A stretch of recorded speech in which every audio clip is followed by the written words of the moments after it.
Hey, Cooking with Chef Charles. We're back today with a little bit of a traditional recipe. We're going to do a little contemporary. Growing up in Vermont all my life and in New England, one of the hottest soups you can ever get is a chowder, right?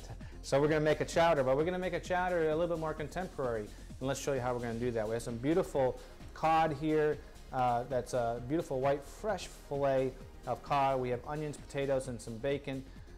And some chive and parsley. Very, very simple, very easy recipe.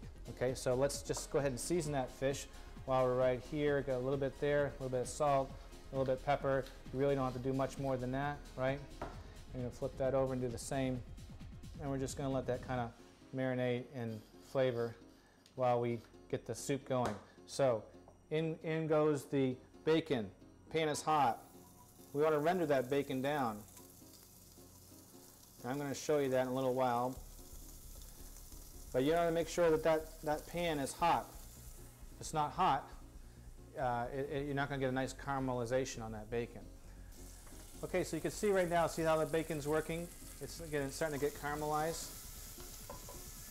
That's medium-high heat, so we're going to go ahead and add the onions at this point.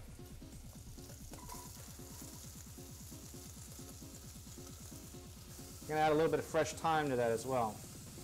Fresh chopped thyme. Okay, we're in good shape now.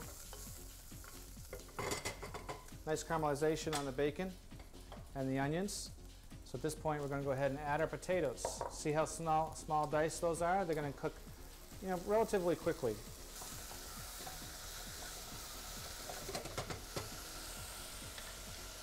Now you have to be careful with the salt in this recipe because of the bacon. The bacon is salty, right? But we're just going to add just a little bit of salt.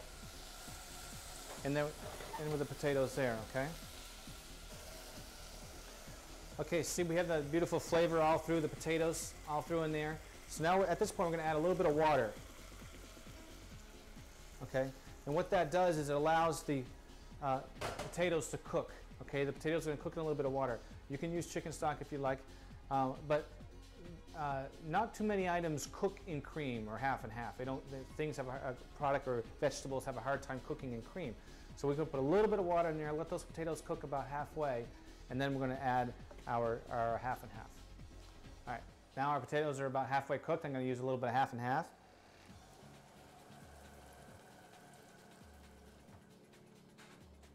My wife's coming home for dinner tonight, and she's watching her calories, so we're going to add milk.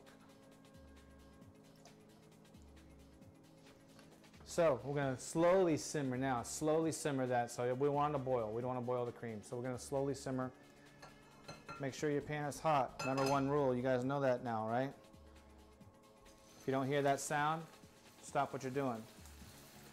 Okay, the fish is ready to turn. We'll take a look at it here. Beautiful. Simple.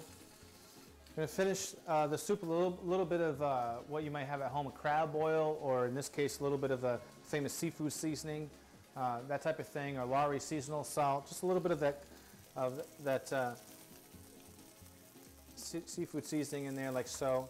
That's ready to go. Our fish is ready. Okay.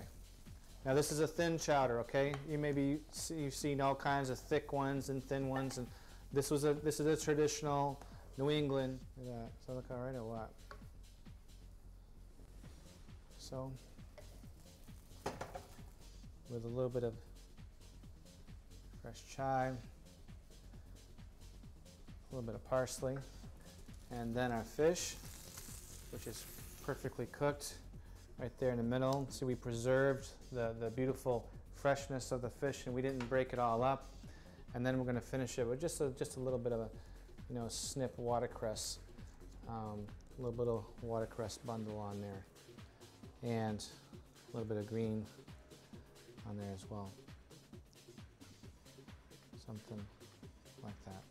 So, a little simple, 1, 2, 3, New England fish chowder done, a little bit more of a contemporary style. Chef Charles, cooking it easy.